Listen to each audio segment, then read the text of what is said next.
काषाय वस्त्रं करदण्डधारिणं कमण्डलूपद्मकरेण शङ्खं चक्रं गदाभूषितो भूषणाढ्यं श्रीपादराजं शरणं प्रपद्ये।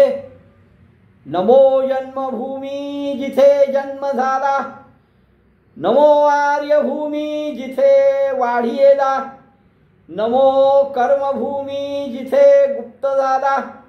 नमस्कार माझा सद्गुरु दत्तात्रयाला, अवधूत चिंतन श्री गुरुदेव दत्त। साधकांनो,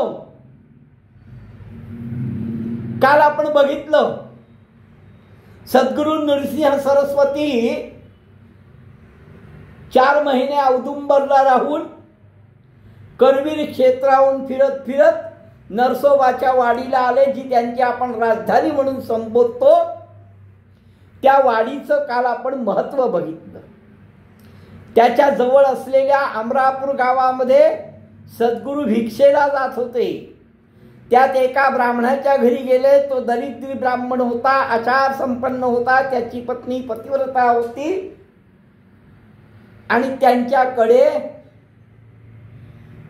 तिने घेवड्याच्या शेंगा त्यांना भिक्षेला दिल्या। त्या ग्रहण करून निघताना सद्गुरूंनी त्यांच्या घरातल्या त्या घेवड्याचा वेल उपटून टाकला। त्याच्यानंतर ती स्त्री क्रोधित झाली, ती गुरूंना दूषण द्यायला लागली। त्यावेळेस तिच्या नवऱ्याने फार सुंदर तत्वज्ञान सांगितलं, आपल्या प्रारब्धात जे आहे ते घडणार आहे, तू दुसऱ्याला दोष देऊ नको। अगं असं समज की त्यांनी येऊन आपले दोष घालवले, तो वेळ हा दोषी होता असं समज। अगं ज्यावेळेस आपण दुसऱ्याला दोष देतो त्यावेळेस आपल्या प्रारब्धामध्ये काय आहे हे आपल्याला माहीत नसतं। पहिले आपल्या प्रारब्धात काय आहे ते बघ आणि मग दुसऱ्याला दोष दे ना। आपण जे कर्म करणार आहोत तशी फळं आपल्याला मिळतात। उलट आपलं नशीब समज, आपलं भाग्य थोर समज की ते आपल्या घरी भिक्षेला आले, कारण ते आपल्या घरी भिक्षेला येऊन त्यांनी आपले दोष घालवले। हे तू का नाही विचार करत? तू त्यांना दोष का देते? जे घडणार आहे, अगं तो परमात्मा शिव विष्णू ब्रह्मा त्रिगुणात्मक 84 लक्ष योनी निर्माण करतो। काही स्थूल आहेत, काही मोठ्या आहेत, काही बारीक आहेत, पण त्या प्रत्येकाला निर्माण करण्याआधी त्यांचा घास निर्माण करतो असं समज। त्या सद्गुरूंवर नावं नको ठेवू। तो तारका अंबासी, तो आपल्याला तारण्याकरताच आला होता, म्हणून आपल्याकडे भिक्षेला आला आणि त्याने आपल्याकडे भिक्षेला येऊन आपलं दारिद्र्य संपवलं असं का नाही समजत तू? अशा प्रकारे तो आपल्या पत्नीला बऱ्याच पद्धतीने समजावून सांगतो आणि मग सद्गुरूंनी जो वेल उपटून टाकला आहे त्या वेलाला काढतो। आता चाकडा आहे तो आपण गंगेत विसर्जन करावा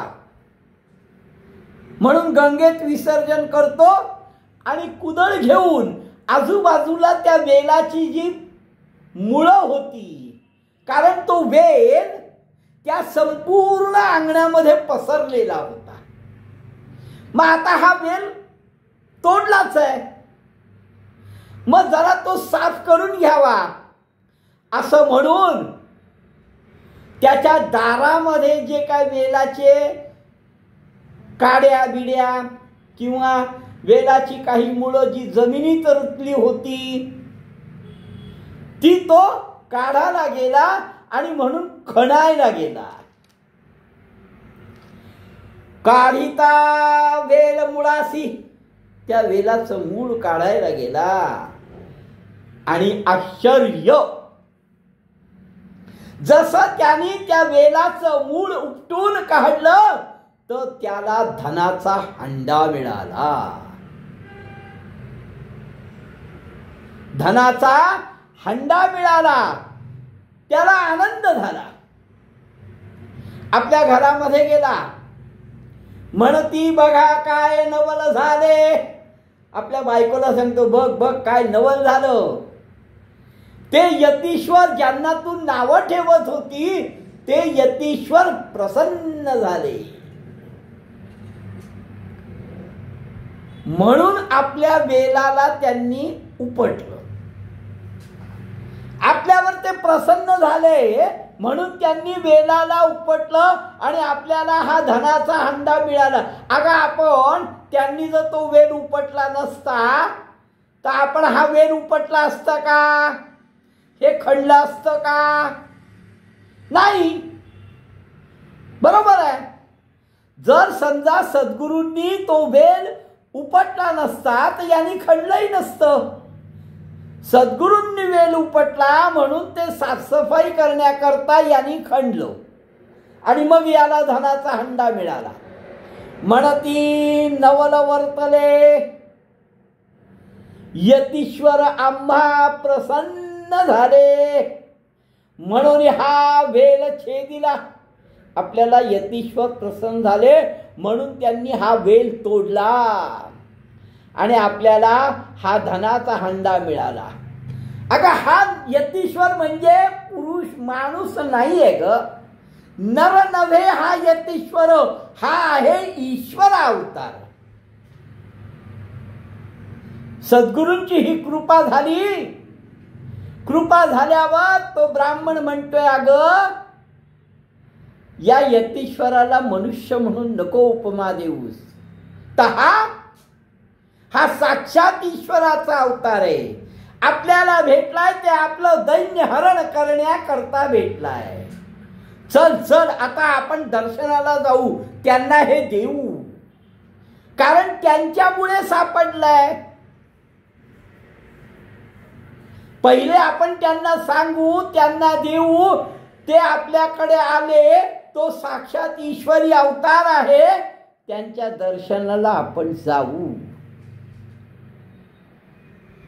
पत्नीलाही खूप आनंद झालाय आणि आनंदाच्या भरात निघायची तयारी केली. जावनी संगमावरी श्री गुरुसी, त्या पंचगंगा संगमावर औदुंबर वृक्षाखाली सद्गुरु बसले होते. तिथे हे गेले, त्यांची षोडोपचार पूजा केली, त्यांची व्यवस्थित पुन्हा पूजा केली. त्यांची घरी पण पूजा केली होती, पण संगमावर जाऊन पुन्हा पूजा केली.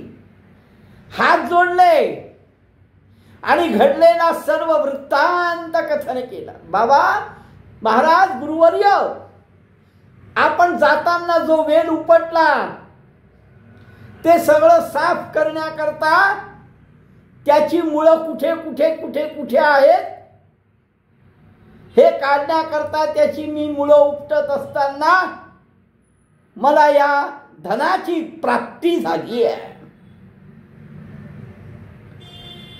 सद्गुरूंना माहित होतं. अहो त्रिकाल ज्ञानी त्रिकालदर्शी आहेत, दत्ताचा अवतार आहे, साक्षात ईश्वर आहे. अहो वयाच्या 10व्या दिवसापासून ज्यांनी चमत्कार केले ते सामान्य नाहीत, हे लक्षात घ्या. 10व्या दिवसापासूनचे मी तुम्हाला त्यांचे चमत्कार सांगितले आहेत. आणि सर्वात महान आश्चर्य असं आहे की एवढे चमत्कार करून मी पुन्हा पुन्हा सांगतोय तुम्हाला, पुन्हा पुन्हा माझं तेच म्हणणं आहे की एवढे चमत्कार करून सुद्धा संपूर्ण गुरुचरित्रामध्ये किंवा दत्त महात्म्यामध्ये सद्गुरूंच्या मुखातनं असं कधीही आलं नाही की हा चमत्कार मी केला, याला कृपा आशीर्वाद मी दिला. अजून तर पुढे अनेक चमत्कार आहेत. प्रेत उठणारे पुढे, पण सद्गुरूंनी कधीही सांगितलं नाही. ते गुरु आहेत, सद्गुरू आहेत, जगद्गुरू आहेत. त्यांनी ऐकलं याचं सगळं म्हणणं. यांनी सर्व वृत्तांत सांगितला की महाराज तुम्ही गेल्यानंतर मी साफसफाई करताना मला हे सापडलं, काय करू.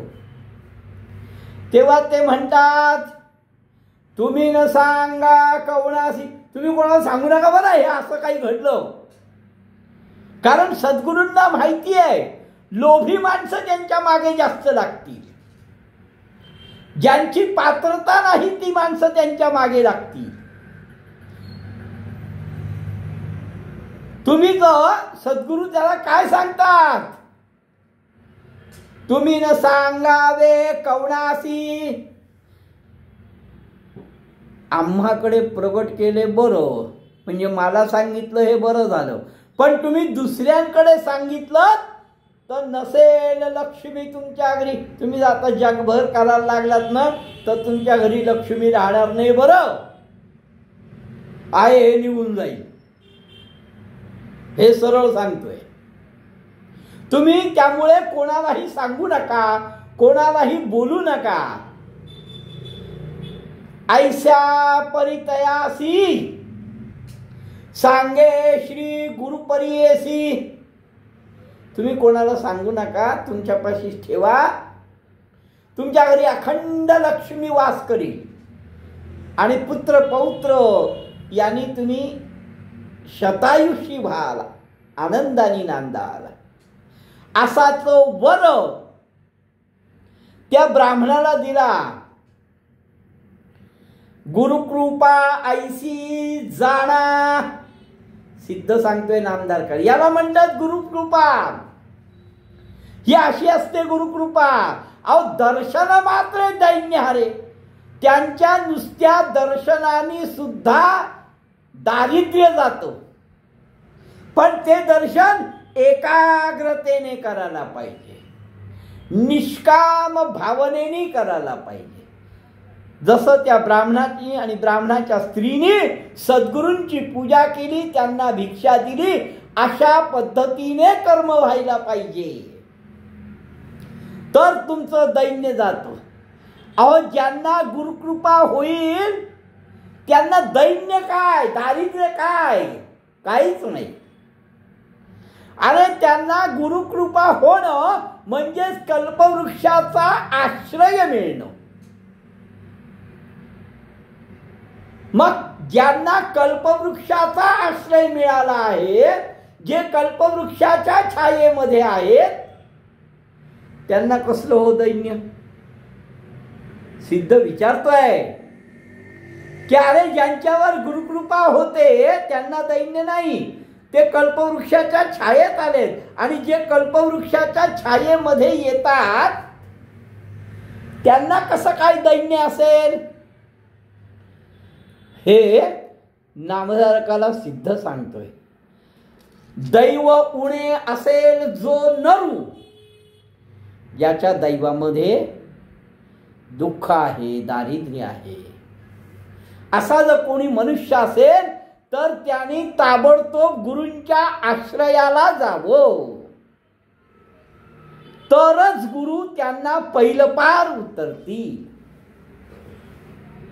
आणि तो दैन्य असणारा माणूस पूज्य होईल सगळ्यांमध्ये.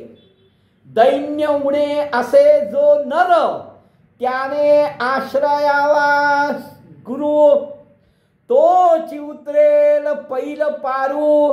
पूज्य होय सकळ कांसी, जो कोणी भजेल श्री गुरु, त्यासी लाभेल य परू. अखंड लक्ष्मी त्याचे घरी अष्टैश्वर नांदती. सिद्ध सांगताय नामधारकाला की सद्गुरूंचा आश्रय घेतला, सद्गुरूंचं स्मरण केलं, एकनिष्ठेने सद्गुरूंची भक्ती केली, तर त्याच्या घरी अखंड लक्ष्मी राहील, अष्टैश्वर्य त्याच्या घरी राहील. सिद्ध सांगतोय नामधारकाला, अरे हा असा गुरु महिमा आहे. काय सांगावा तुला गुरु महिमा. त्या ब्राह्मणाला गुरूंचा आशीर्वाद लाभला, गुरूंची कृपा लाभली, त्यामुळे त्याचं दारिद्र्य गेलं. नामधारक शिष्य सिद्धाच्या चरणावर मस्तक ठेवतोय. हे सगळं ऐकून हात जोडलेत, विनंती करतोय, हे योगीश्वरा, हे गुरुवर्या, खरोखर तू ज्योती स्वरूप आहे, अंधकारातनं बाहेर काढणारा आहेस, भवसागर तारणारा आहेस. अहो मी अज्ञानामध्ये, अज्ञानाच्या अंधारात निजलो होतो. मी अज्ञानाच्या अंधारात होतो. तुम्ही मला गुरुचरित्राचं अमृत पाजवलं. त्याने माझं चित्त आणि माझ्या चित्तामध्ये ज्ञान प्रकाश झाला. तुझ्या कृपेने माझं चित्त जागृत झालं.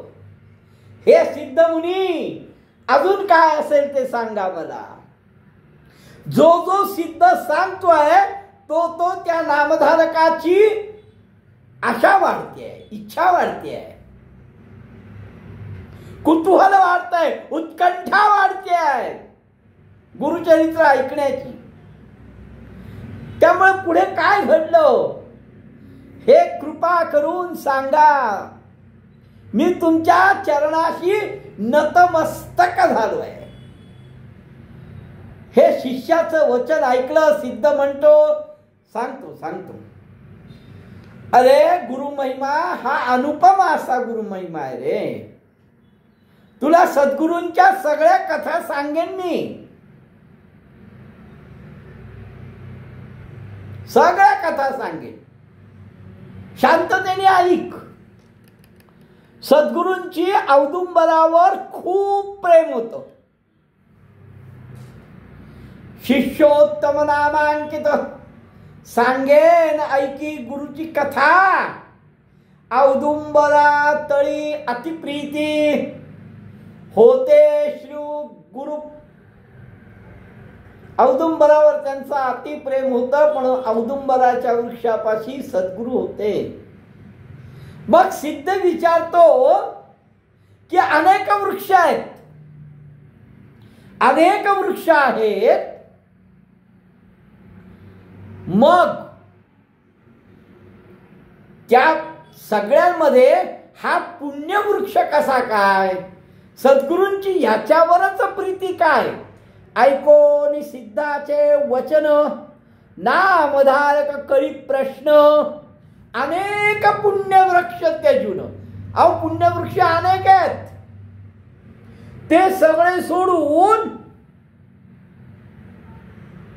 वड आहे, पिंपळ आहे, हे सगळे सोडून या औदुंबरावर त्यांची प्रेम का? औदुंबर अश्वत्थ वृक्षाचे थोर, पिंपळाचं झाड सुद्धा थोर आहे असं वेदशास्त्र सांगतात. मग पिंपळ एवढा मुख्य असताना, वेदामध्ये पिंपळाला मान्यता असताना, सद्गुरूंची औदुंबरावर प्रीती, औदुंबरावर प्रेम असण्याचं कारण काय? सिद्ध म्हणे नामांकिता, हे नामधारका, याचा तू वृत्तांत तुला सांगेन की त्याच्यावर का प्रेम आहे. बघ, कृष्णाच्या, नारायणाच्या 9 अवतारामध्ये नरसिंहाचा अवतार झाला होता, माहितीये तुला? आणि त्या नरसिंहाच्या अवतारामध्ये हिरण्यकश्यपूला आपल्या नखानी नरसिंहानी त्याचं पोट फाडलं. नखे करुणी दैत्यासी, नखानी दैत्यासी विदारिले कोपेसी. अतिशय क्रोधाग्नी होते नरसिंह, आणि त्या क्रोधामध्ये आपल्या नखानी त्याचं पोट फाडलं, त्याची आतडी बाहेर काढली आणि त्या आतड्यांची माळ गळ्यामध्ये घातली. क्रोधामध्ये होते नरसिंह रूप. त्या दैत्याचे पोटी, आता तो दैत्य होता, तो दानव होता, तो क्रूर होता, तर त्याच्या पोटामध्ये काळकूट काळ असं विष होतं. दैत्याच्या पोटामध्ये विष होत आणि नरसिंहाने ते पोट फाडल्यामुळे त्या नरसिंहाच्या बोटामध्ये विष गेलं. जसं वडवाग्नी असावा तसं ते विष होतं. विदारण करता दैत्यासी, दैत्याला मारल्यामुळे वेधले त्या नखासी, विष त्या नखामध्ये राहिलं आणि त्यामुळे त्या नखाचा प्रचंड दाह व्हायला लागला. त्या नखाची प्रचंड आग व्हायला लागली, कारण त्या नखामध्ये त्या दैत्याच्या पोटातलं विष गेलं होतं. ऐक शिष्या ऐक, पुढे काय झालं. तय समयी महालक्ष्मी, या दैत्याचा संवार झालाय, हिरण्यकश्यपू मेलाय. या आनंदामुळे सगळे देव भेटायला आले आणि त्या आनंदात भेटायला आलेली महालक्ष्मी हिने औदुंबर फळ, औदुंबराचं वृक्षच नरसिंहाला भेट देण्याकरता आणलं आणि ते वृक्ष बघितल्यानंतर नरसिंह क्रोधाग्नी होता. त्याने आपली नख, शांतता मिळाली नखांना, कारण त्या नखांमध्ये विष उतरलंय. शांतता मिळावी म्हणून त्या वृक्षामध्ये खोवली. तये वेळी शीतलार्थ नखे रोवली औदुंबरात, त्या औदुंबरामध्ये आपली नख घातली. विषाग्नी झाला शांत. त्यामुळे त्यांच्या नखामधला जो विषाचा अग्नी होता, जो विषाचा दाह होता, तो शांत झाला. तापलेला, चिडलेला, क्रोधायमान झालेला नरसिंह शांत झाला. हिरण्यकश्यपूला मारलाय, नखामध्ये विष आलाय, त्याचा दाह होतोय. औदुंबर वृक्ष जो महालक्ष्मीने आणला त्याच्यामध्ये आपली नख खोवली, त्यामुळे तो शांत झाला. शांत झाला नरसिंहदेव. देता झाला लक्ष्मीसी खेव, संतोषिनी उभयद. शांत झाला नरसिंह आणि त्यांनी वर दिदला ते वेळी. तेव्हा त्या नरसिंह रूपातल्या भगवान नारायणाने विष्णूनी वर दिला. औदुंबरासी देती वर ऋषिकेशी, ऋषिकेश म्हणजे नारायण नरसिंह रूपामध्ये आहे.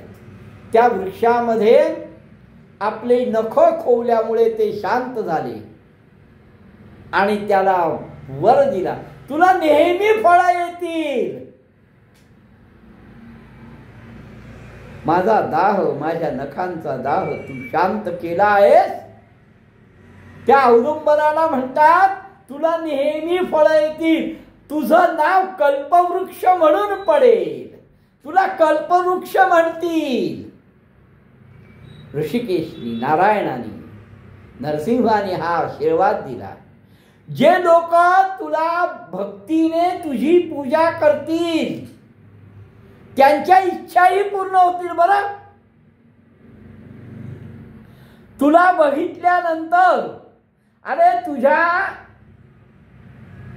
वृक्षामध्ये मी नख घातल्यामुळे माझा दाह शांत झाला, पण मी सांगतो तुला बघितल्यानंतर उग्र असं जे विष आहे ते सुद्धा शांत होईल.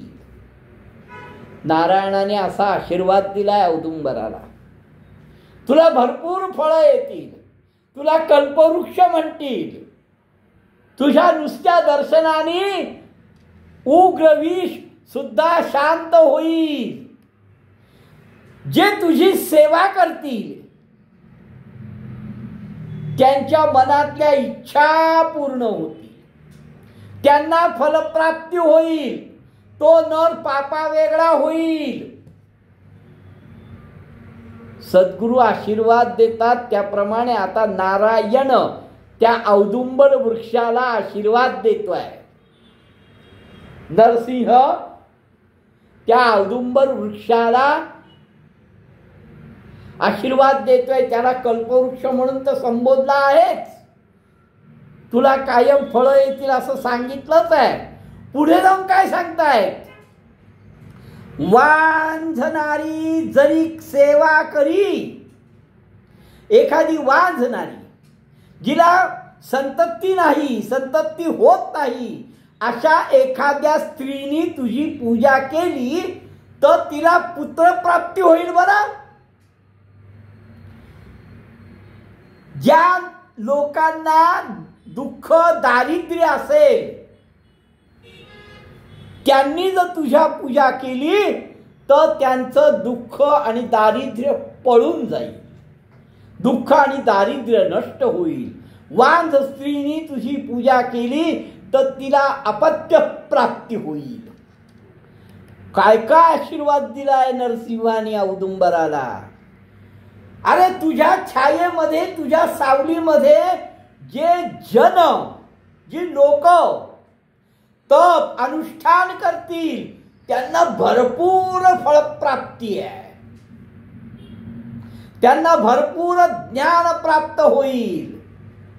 जे जे मनामध्ये इच्छा करतील त्या पूर्ण होतील. तुझ्या समोरच्या, तुझ्या छायेतल्या जळामध्ये जे कोणी स्नान करतील त्यांनाही पुण्य प्राप्ती होईल. ते स्नान भागीरथी समान, म्हणजे गंगे समान. भागीरथीत स्नान केल्याने जे पुण्य प्राप्त होणारे ते तुझ्या वृक्षाच्या छायेत स्नान करतील त्यांना प्राप्त होईल. हे सगळं त्यांच्या नखाचा दाह शांत झाला, प्रसन्न झाले, म्हणून ते त्या औदुंबराला वर देत आहेत. अरे एखादा व्याधीग्रस्त माणूस असेल, त्यांनी जर तुझी सेवा केली तर त्याची व्याधी पण निघून जाईल. ब्रह्महत्येसारखे महापाप, महादोष सुद्धा जातील. जे काही मनामध्ये इच्छा ठेवून तुझी सेवा करतात त्यांची इच्छा पूर्ती होईल. आम्ही सदैव तुझ्या जवळ. आता शेवटी सांगतायत, एवढे सगळे तर आशीर्वाद दिले, एवढे सगळे तर वर दिले, पण पुन्हा सांगतायत की मी लक्ष्मी सहित तुझ्या जवळ आनंदाने वास्तव्य करू.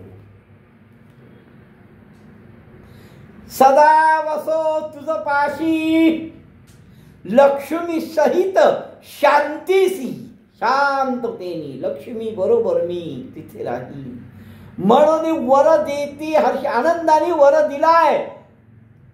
आईसा वृक्ष असा हा औदुंबर वृक्ष आहे. बरं, नामधारकांनी विचारल्यानंतर त्या औदुंबराचं वर्णन करताना सिद्धांनी हे सगळं वर्णन केलं आणि सांगितलं असा तो वृक्ष आहे. आणि म्हणूनच कलियुगामध्ये तो कल्पवृक्ष आहे. नरसिंह मूर्ती उग्र होती तरीही ती शांत झाली. कोणामुळे? कोणाजवळ? तर त्या औदुंबर वृक्षाजवळ. या कारणे श्री गुरुमूर्ती नरसिंह मूर्ती उपासना करती. आणि यामुळेच भगवान सद्गुरु जगद्गुरु नरसिंह सरस्वती उपासना करतात. का? उग्रत्वाची करावया शांती. उग्र जे काय असेल त्याची शांती करण्याकरता सद्गुरू आणि तिथे साधना करतात, तप करतात. आणि म्हणून सद्गुरूंना तो वृक्ष प्रिय आहे आणि ते त्या वृक्षाखाली राहतात. अवतार आपण त्यांचे स्थान आपुले असे साचे. शांत वरण करावया उग्रत्वाचं शांत करण्याकरता सद्गुरू तिथे राहतात. सहज वृक्ष तो औदुंबर. औदुंबर हा साधा वृक्ष आहे पण कल्पवृक्ष समान, पण कल्पवृक्षासारखा आहे. आणि म्हणून विशेष वास केला म्हणून सद्गुरूंनी खास तिथे राहिले. त्या कल्पवृक्षाची महती काय हे सिद्धांनी सांगितलं. पुढे सिद्ध काय सांगतोय, कल्पवृक्षाविषयी सांगतोय. गुरुचरित्राचं पुढचं काय वर्णन आहे ते सांगतोय. सिद्धांनी पुढे काय सांगितलं ते आपण उद्या बघू. अवधूत चिंतन श्री गुरुदेव दत्त.